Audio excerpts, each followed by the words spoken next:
Kia ora koutou katoa. Good afternoon. First, the week ahead.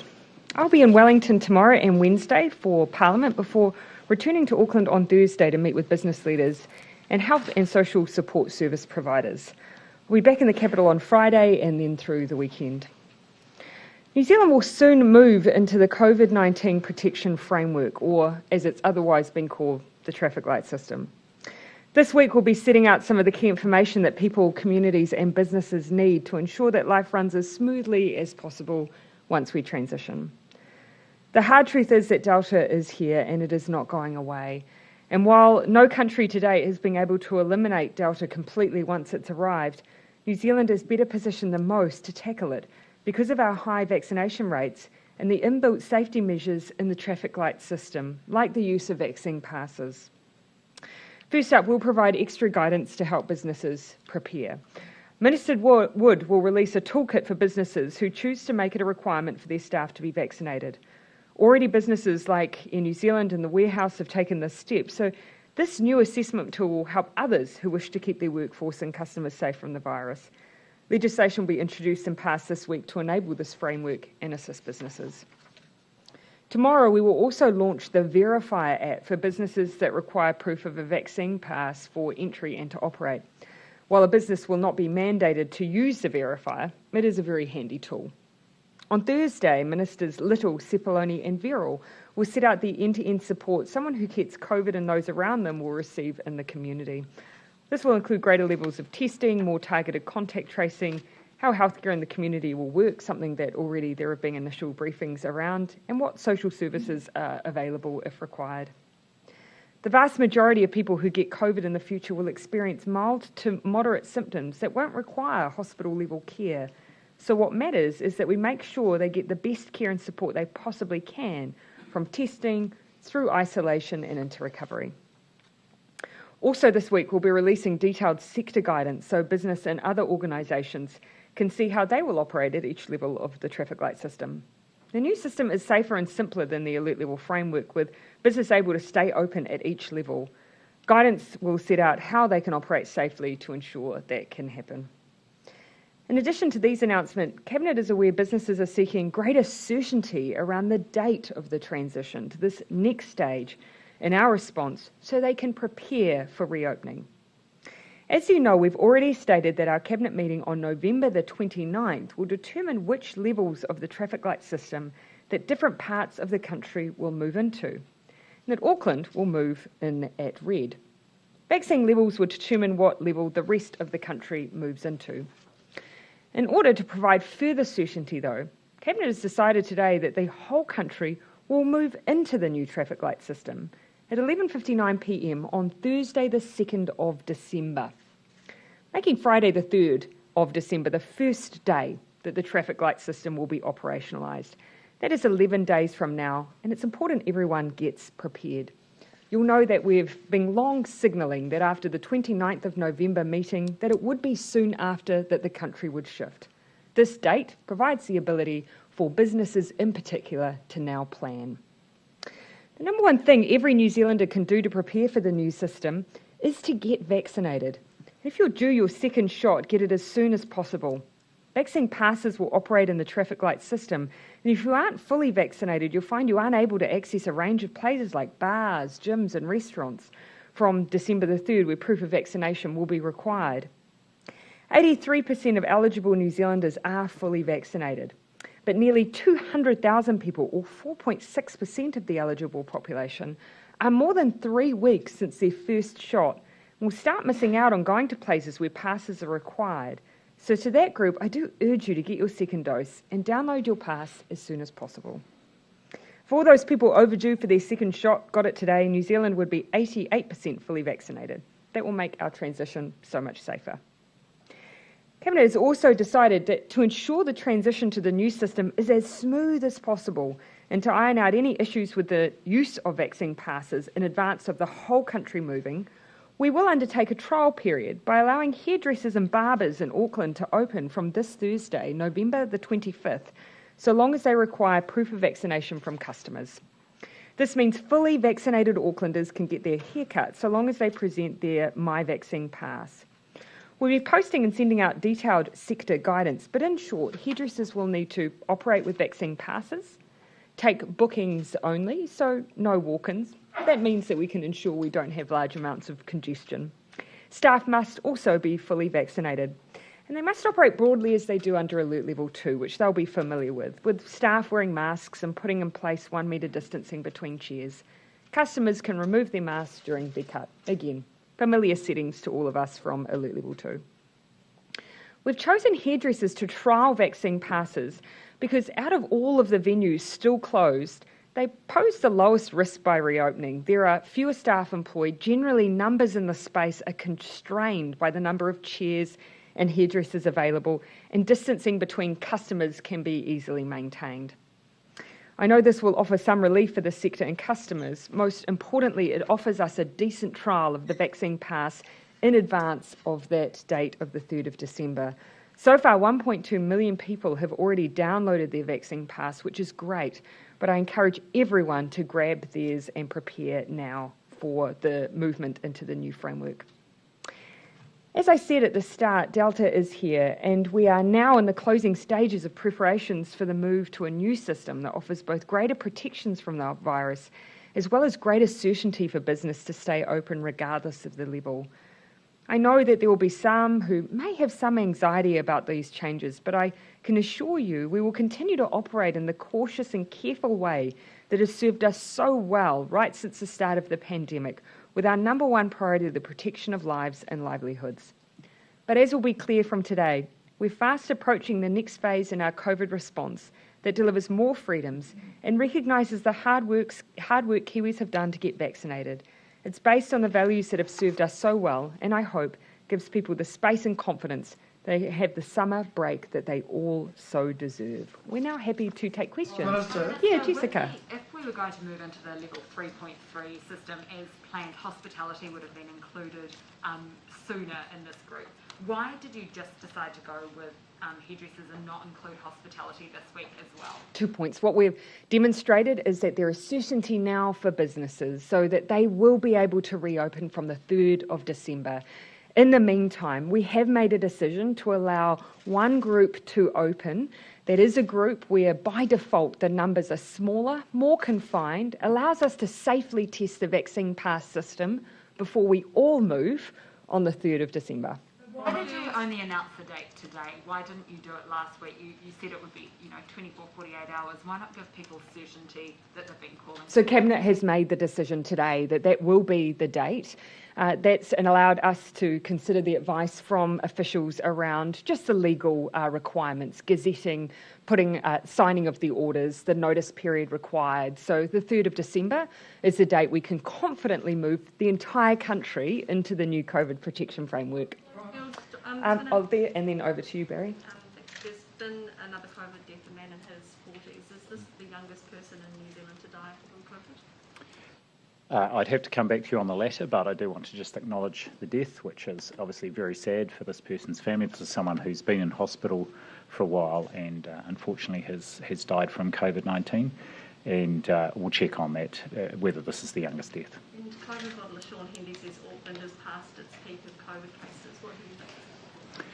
What I would say is that the signs are very promising in Auckland, and on Wednesday when I join Minister Hipkins, I'm planning to show the updated figures of what the R value looks like, what the modelled number of cases, hospitalisations and ICU admissions look like. But what I can say is that you saw through last week that the hospital admissions and ICU bed numbers were not increasing. In fact, they dropped towards the end of the week, and they're hovering around 80 at the moment.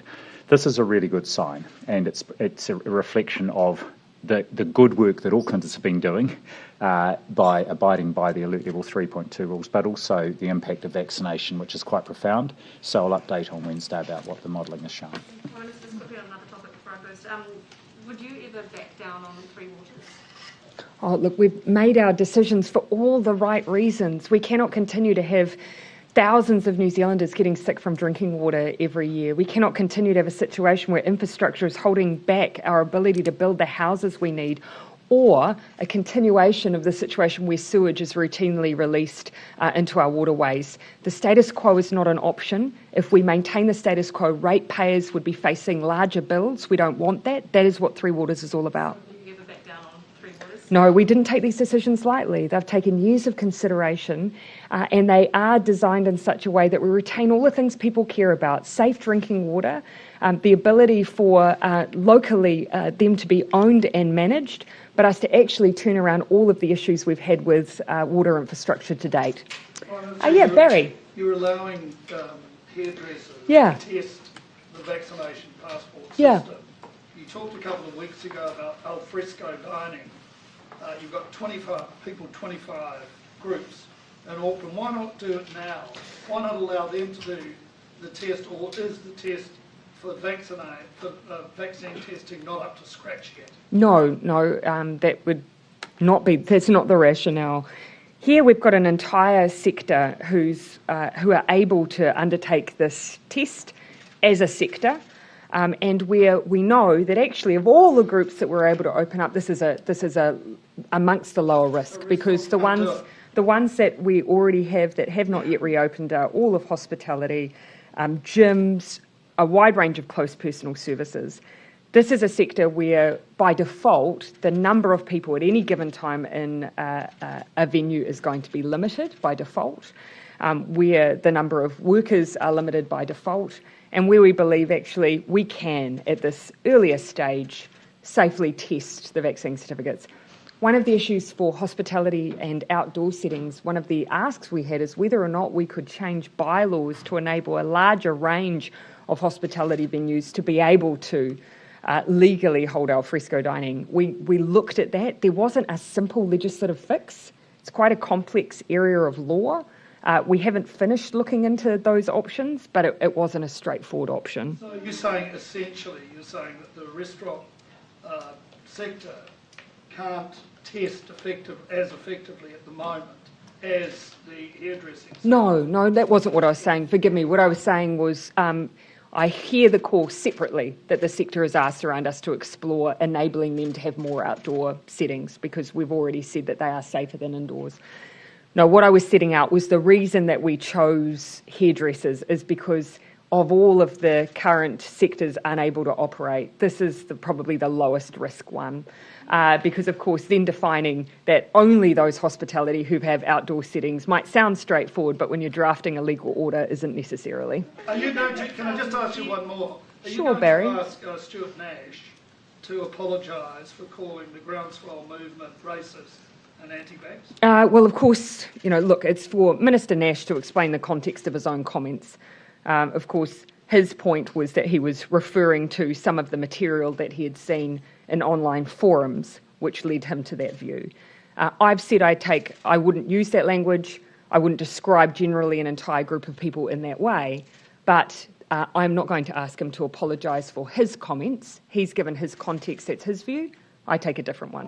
Why don't you ask him to apologise? I've just set out the reason. Sorry? I've just set out the reason. Jane? Do you think it's acceptable that crime or order is not evicting some tenants despite police call-outs, prosecutions, violence, no evictions over 3 years, and some pretty bad examples of their behaviour towards neighbours, but they are allowed to remain there? Yeah.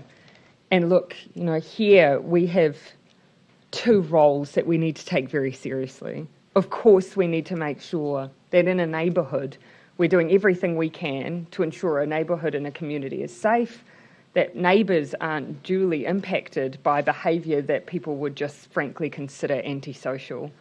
The issue we also have, though, is that we are the final provider of housing in many respects. Once you're evicting someone from state housing in that way, there are very few options left. Does that mean that, should that situation override the right in some case of elderly people? Oh, I hear you on that.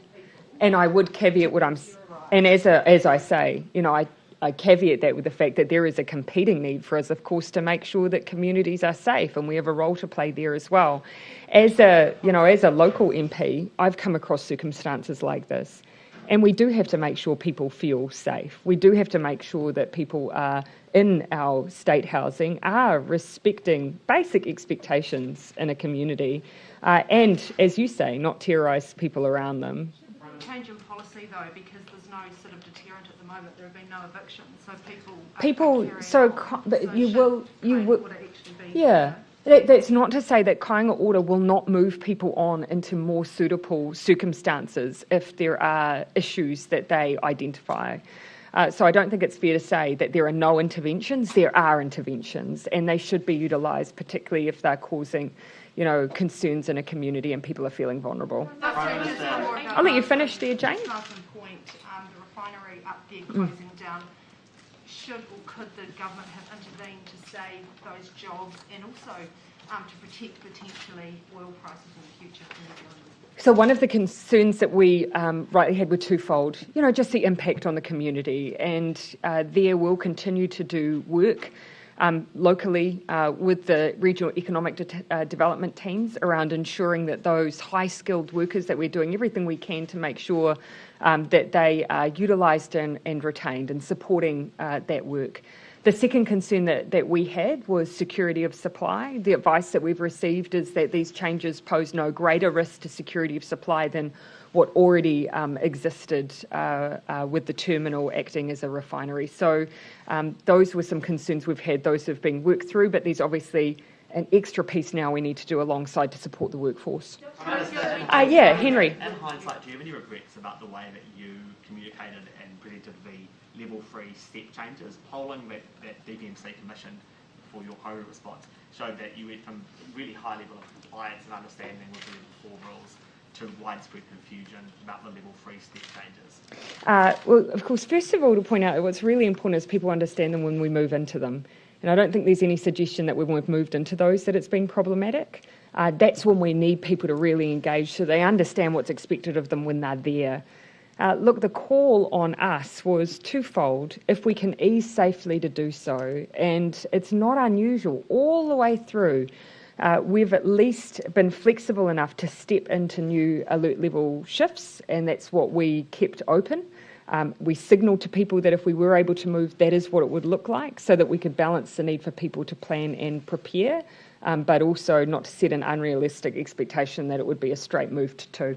On the traffic light system, a lot of community events that are coming up have cancelled.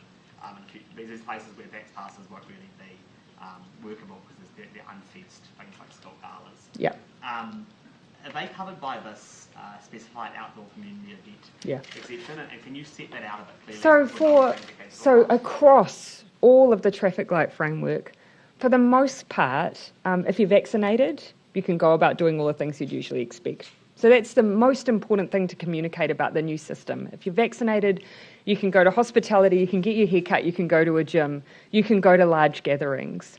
What varies is just how large those gatherings are at different levels. And that's exactly the same as what we've had through our alert level system. Where we are making sure that we put out specific sector guidance is, as you can imagine, we do have to be quite particular in the way we're treating schools, because we've got large groups of unvaccinated children, we've got parents who need to supervise them. So that's an area where we will be putting out sector guidance this week that is quite particular to those venues. We'll do the same for local government, where they have events that are outdoor and where you don't have entry and exit points to check certificates. Finally, New Zealand doesn't publish at this point the vaccination status of its COVID deaths. Most other countries do. Is there a privacy concern there, and is there any move to maybe do that, maybe more anonymised every month or something, so you couldn't, take one person out? The issue to date has been it's been attributable to individuals. So obviously there is a privacy issue. I'm not going to say that as the numbers increase, because we're wanting to keep our deaths to a minimum, but it is something we will look at. And we do publish every day the vaccination status of our hospital admissions, a proportion that are fully vaccinated, and also can provide that for for those in ICU. And of course, we also publish every day the vaccination status of our overall cases for the day. But it's just the very small numbers with deaths. Okay, sorry, I'll come to the core. One of the things that would be monitored in the traffic light system would obviously also be tangihana. Yeah. How would you be able to man a tangihana, if they're not requiring vaccination certificates? How do you kind of keep a handle on that? Yeah, and in the same way that we already do with gathering limits, you'll see there these options. If people don't want to use passes, then they don't have to, but they are, then the size and scale is limited. Again, we already have the use of funeral directors supporting the management of gathering limits for funeral and tangihanga. And at the same time, Marae, of course, have played a role as well. So it'll be no different. There is also, there will be guidance that goes out to support, as was under the alert level system, to support Marae and the choices that they will make. But we expect that Marae will choose how they wish to roll out these options that they will have. Are you concerned that there might be a backlash, like the government's trying to control how Māori are allowed to grieve for their loved ones? No, because this is exactly why we've created a framework where there are choices. If people choose not to use vaccine certificates, then they don't have to, but the gathering limits will be lower as a result. Can I just ask you about Auckland? I'll just kind of scan that around. Just Barry, if you don't mind, I'm just going to come to a few people who haven't had a chance, and then I'll double back to you. But Barry, quite a few people need to go, so I just want to be fair. Yeah, Mark?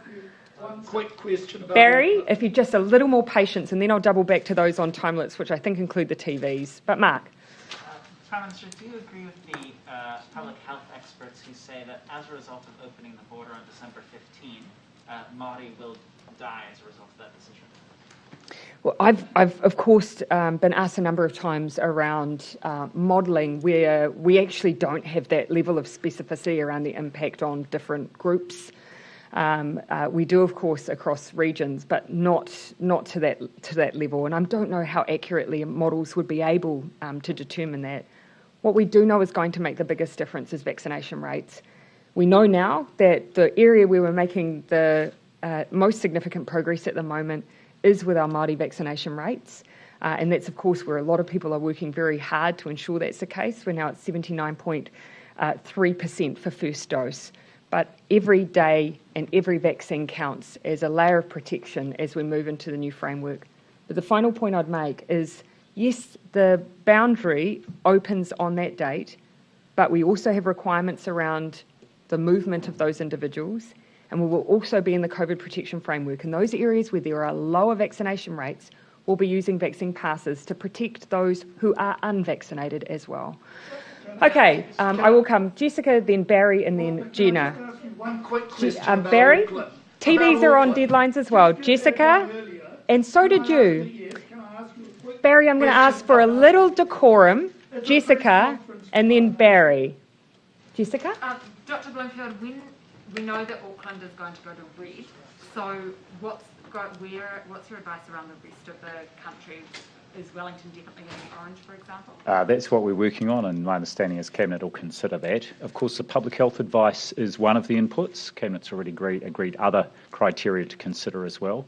What I would say is that, as you can imagine, because this is the first time we're going into this framework, and as we have in the past, and as has served us well, we will be looking at it with a very sort of precautionary lens, and with a view to thinking about where we go in might be different from where things end up. So we want to not only give good advice about where we are to start with, particularly as the boundary opens in Auckland, but then thinking about what are the really clear criteria for moving both up and down within the framework. You've also heard that there's a case in a Tauranga rest home. What other details can you give us about that? I don't have any more detail about that. The only thing I can say of the 5 cases from the Bay of Plenty this morning, just one was unlinked, and the others were all known contacts, but I don't have any information about a case in a rest home. Okay, would anyone like to take ZB's question? So, it's Jason. Just around your trip to Auckland this week, could you just give us a little bit more information about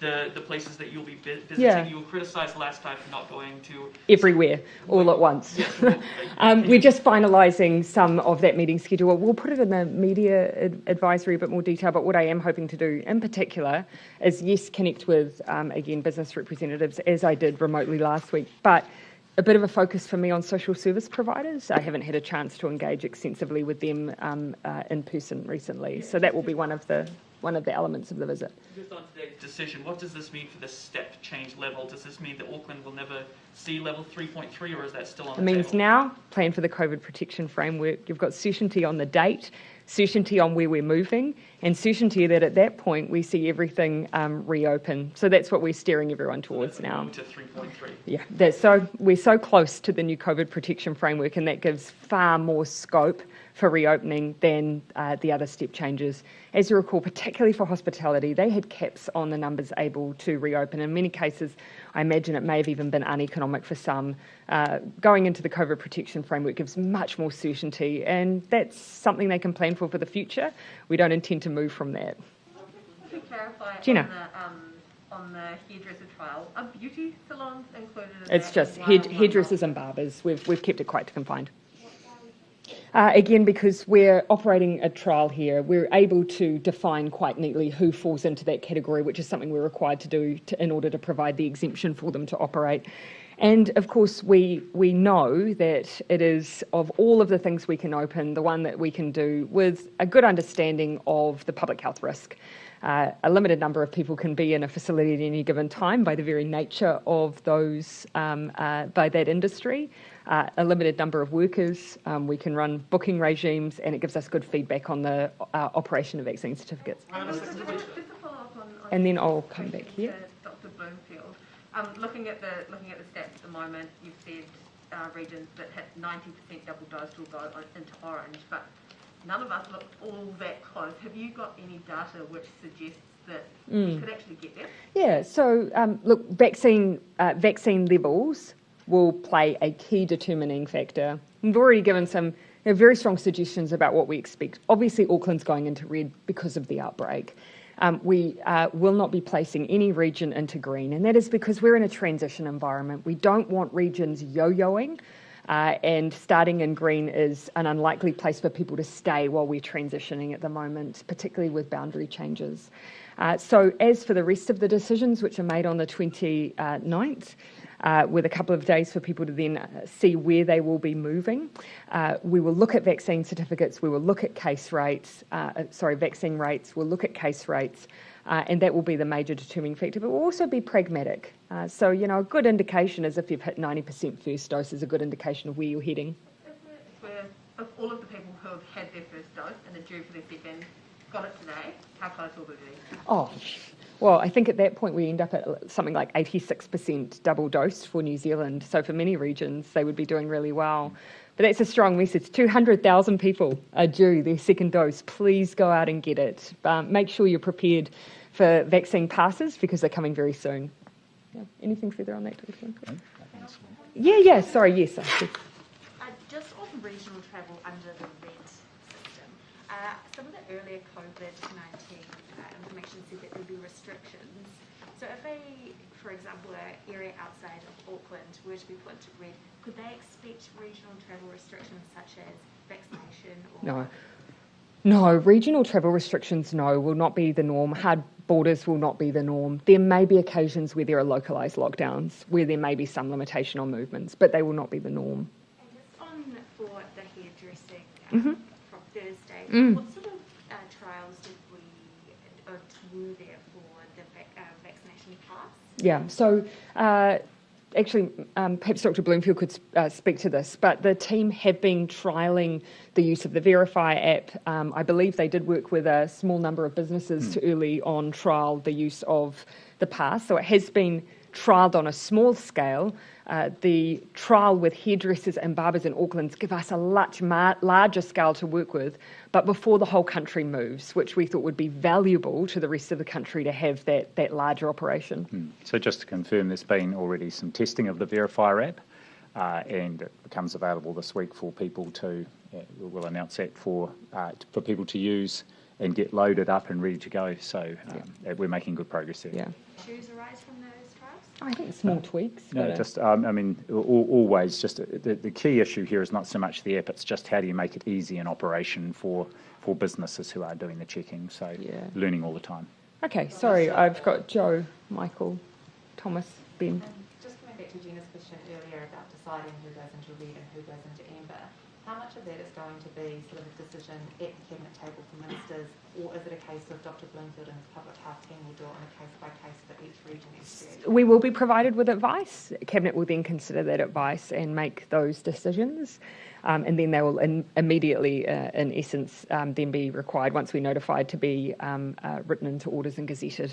Yeah. I mean, in terms of that advice, is it sort of a, Dr Bloomfield, will you go with your team through each DHB, look at how many have got vaccinated, how many have got vaccine passes downloaded, etc., bundle all that together? Like, what level of detail are you going to be providing?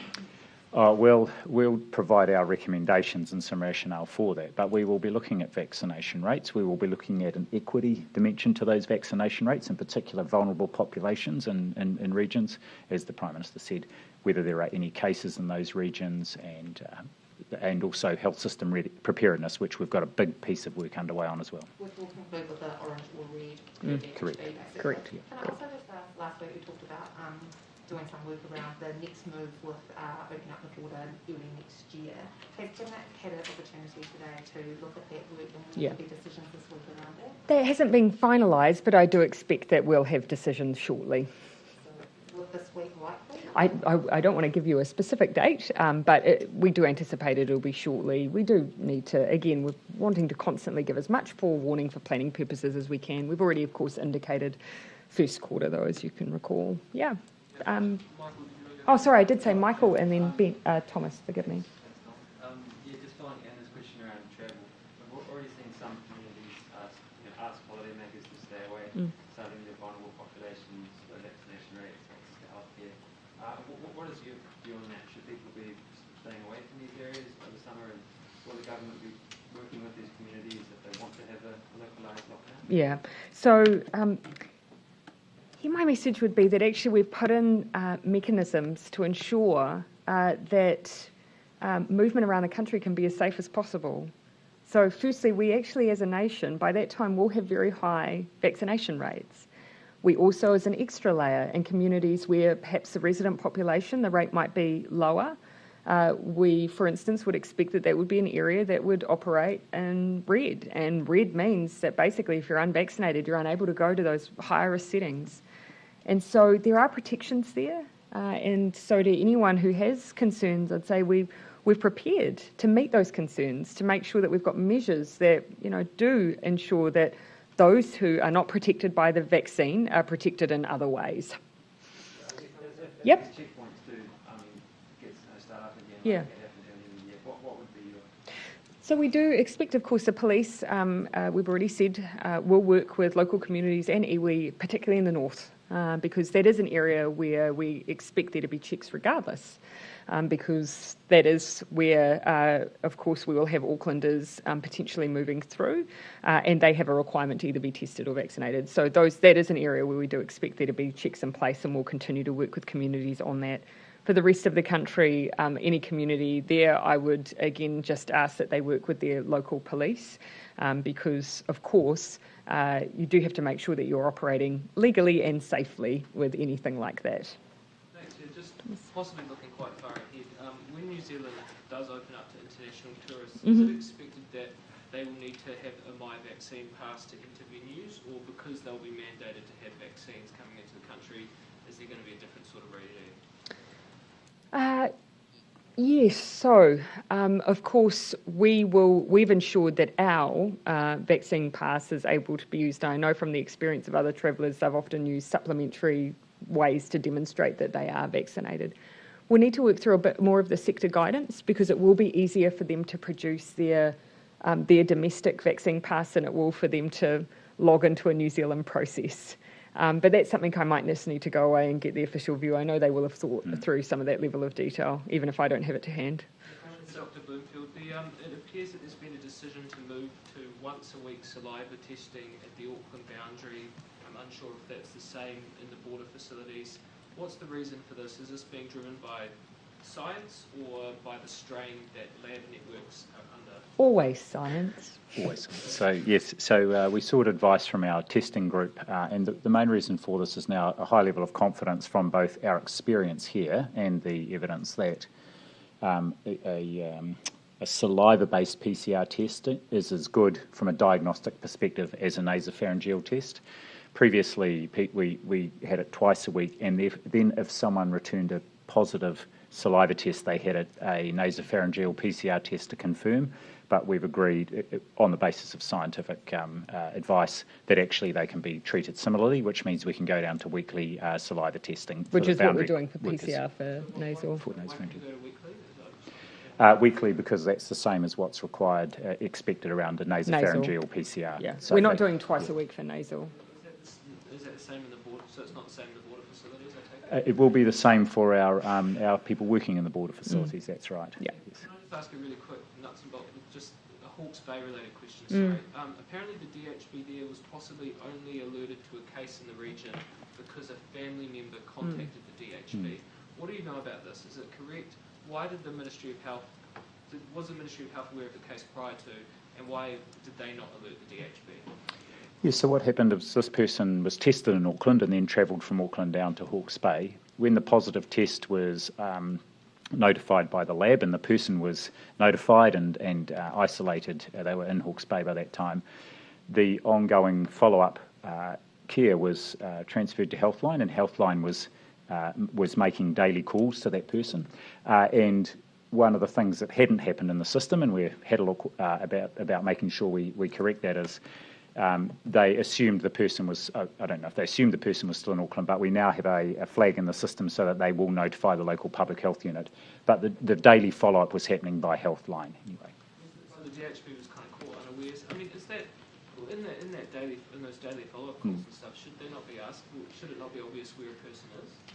Yes, and we've had our public health units right around the country looking after people in Auckland, for example, and doing the follow-up of those cases and whānau where they've required daily sort of public health unit follow-up.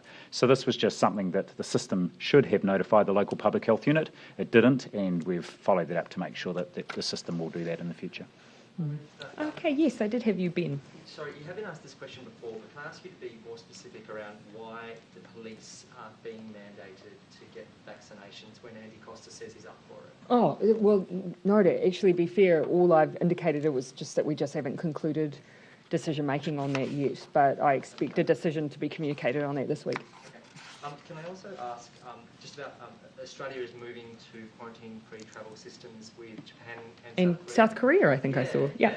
I mean, do you see the benefits of this? Are you keen to do this, sooner than later to re-establish New Zealand to the world?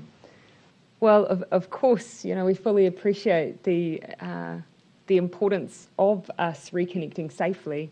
We're quite focused on making sure that as we do that the changes we make stick. We don't want the uncertainty for New Zealanders, for businesses and for airlines of changing settings. So that does mean that we will step through our changes very carefully and based on the very strong advice of those experts who have supported every step of our COVID response. I have observed that you've seen overseas there's been openings and then the reimposition of requirements.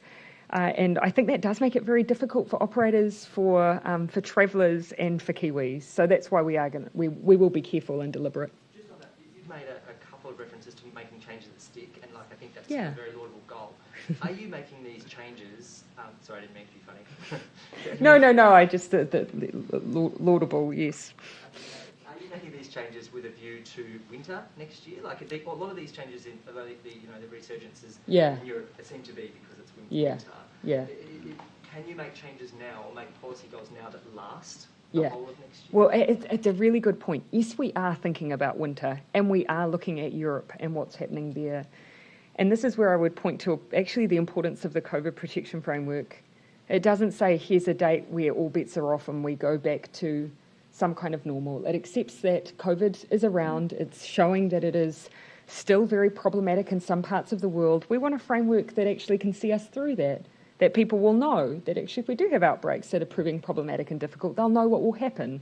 So we've tried to think ahead. We've tried to think about seasons, actually giving other countries a tough time and how we can prepare for that. Because one of the benefits we have as a country is that the rest of the world is a season ahead and it allows us to plan for that. Just on the legislative... Do you mind if I just take a couple who haven't had one Jason, and then come back to you. So I think I had Bernard, and then I'll come back to you. Prime Minister, on Murupara, Oh, yeah. it has a vaccination rate, this is a full vaccination rate of 38.6%. Yes. Would you be comfortable opening up Auckland on December the 15th and going to the traffic light system, while a place like Murupara has a vaccination rate of less than 50%? Yes, because one of the things that, of course, we'll be considering when we move different parts of the country are vaccination levels in different parts of the country. And so we'll be considering, of course, that will mean we'll consider what happens for that particular region and the settings that they move into. And that means gathering limits and, of course, the use of the vaccine pass. Keeping in mind that actually we have a higher rate of vaccine for those in Auckland who will be moving than in some cases the communities that they might go to. But you went there to get the vaccination rate up. Yes. And it's clear there's 800 people who aren't vaccinated. So it's a population of, if I recall correctly, some 12 to 1,500 if I can recall. So a small population, that's correct. We have a situation in that community where a trusted individual has taken a particular, a trusted health professional has taken a particular position on vaccines, which may be contributing to the rates that we're seeing in that community. And that's actually a reason why things like making sure that vaccine passes are used as a way that we can protect the unvaccinated. Do you think that opening up and we'll see Murupara have many cases and deaths? I'm not going to simply assume that that will be the case. As I say, Aucklanders will be sitting on rates close to or over 90% at that point. We'll be requiring them to be tested if they are not vaccinated before they leave. We are putting protection mechanisms in place to ensure the safety of the rest of New Zealand. But at the same time, we are asking people to also be vaccinated, and we're working very hard to make sure they are. Prime Minister, just on the legislative timetable going forward on the traffic light system, the opposition say that basically because of how the timing has aligned, it has to go through the House this week, rushed under urgency, which means that there'd be no select committee process. They're crying foul at the fact that this is undemocratic. What's your response? Oh, well, I would disagree. The COVID protection framework has been publicly available and able to be discussed, debated and considered since October. The very opposition who are choosing to criticise us also have been asking us, of course, to just move arbitrarily. Of course, we've got a process here where there's able to be debate on the framework. But ultimately, the decisions on when we move are actually based on the health situation, based on the outbreak, based on vaccination levels, rather than what's happening in Parliament. So it will have all three readings this week, this legislation? The timelines are, yes, that's my recollection for the legislative timetable. Let me go and just double check whether or not it's all the way through to completion, but that's my recollection. Surely they have a point in the fact that yes, it's been in the public arena for a long time now, but the nitty-gritty details, the part that politicians have to work through to forge law, really needs to have that a more fulsome discussion. Well, of course, I would also argue that this is not too dissimilar. In fact, more time is being available to debate and discuss the COVID protection framework than there was the alert level framework. Even before it was publicly announced, we went out and engaged with different sectors. We've canvassed it and tested it with public health experts and those who are observing what's going on in the international environment. So there has been good engagement around it, and now it is coming before Parliament. I'll come just checking who I've got left, Mark, and then it looks like Janae, and then we'll finish with Joe. Dr. Bloomfield, on the note that Ben brought up, there are a range of countries in Europe that are seeing resurgences of COVID. If you look at Belgium or Holland, they have higher vaccination rates than we do across the full population. And they're going back into lockdowns. What are the lessons that you're taking from this for both summer and for next winter? Yes, indeed. And I had a very useful discussion with Professor Tony Blakely in Melbourne last night. Did our training together. So he had some very useful observations. So a couple of things here. First of all, and this goes to the earlier question about opening the borders, the risk presented by even fully vaccinated travellers coming in, especially if the volume is high, is not trivial. And in fact, if you can imagine in our situation, people travelling in, and if they were self-isolating even in different parts of the country, and there were cases there, and each one of those is in fact seeding another little outbreak, which is different from our current situation. We have most of our cases, of course, well, they're all coming from known cases, and most of those, many of those we can still epidemiologically link. I think the second thing here is Professor Blakely emphasised a lot the impact of waning immunity from the vaccine, and so this is why our booster program is very timely, in that we're starting it at that 6-month point in summer, and then we will have had the vast majority of our population would have had that booster before we head into next winter, and likewise we will be placing a great emphasis too on flu vaccination at that point. But you're right, we are watching very closely what is happening in Europe, because there is no doubt that seasonality plays a very important role here in terms of the transmission of the virus. Sorry, Mark, do you want to finish and then I'll come to Janae? Thanks. For you, Prime Minister, can you say by December 15 whether Māori in any one DHB area will have hit a 90% double dose rate? Right now, they haven't hit a first dose rate. Unfortunately, Mark, I can't off the top of my head recall the individual vaccine rates in the different DHBs. I do recall that in counties it's higher than the national average, for instance. Yeah. But if you wouldn't mind, I'd rather go away and check the latest Auckland breakdown. Is very close. Yeah. They're likely to be there within the next week or so. It is higher in Auckland than the rest of the country, and also the numbers are larger as well. Janae. Prime Minister and Dr. Bloomfield, over this pandemic, you must be getting used to making some pretty massive life and death decisions, which I'm not sure if you fully thought you were signing up for this type of job when you took the positions. But up until now, a lot of the political decisions have actually been aligning with health decisions, and we might be seeing a bit of a shift now, I guess. Oh. I'm just wondering. Are we? That's a contested point. Yes, I'd say that would be a contested point. Sure. Okay.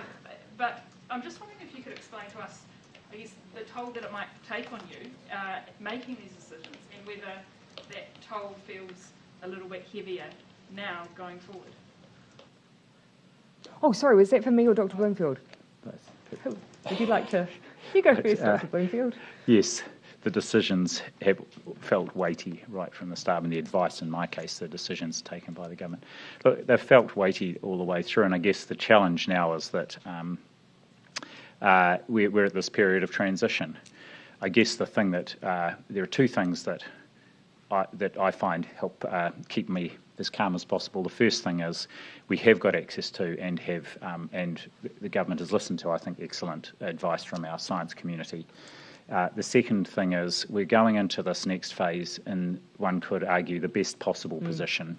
We've got a controlled outbreak, we're going into summer, and we've got high and still increasing vaccination rates, and that is, as good a position as I would have hoped we would be in at this point in the year. Yeah, I would absolutely concur with Dr. Bloomfield.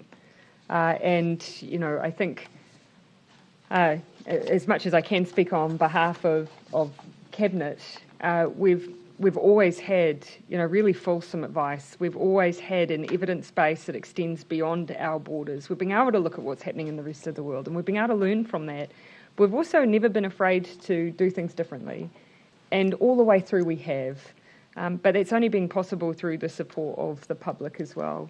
And even though this next phase may present a situation where there will be more contested views, where you will hear some voices who might take a perspective that we should operate differently, for the most part, the vast majority of people still can see, relative to the rest of the world, that we're doing really well and that we're making all the decisions in the best interests of New Zealanders. Okay, so Jo. Just going back to the questions about the areas that have the low vaccination rates, the sort of overwhelming factor seems to be, if you talk to the likes of Shane and Ruti, they've been out in your paper, who have obviously been on the ground in some remote areas, is access being the issue. I would disagree. A lot of that being roading, people being far away, having to make a call between the petrol price and whether you go to the supermarket or you go and get vaccinated, those sorts of access type issues.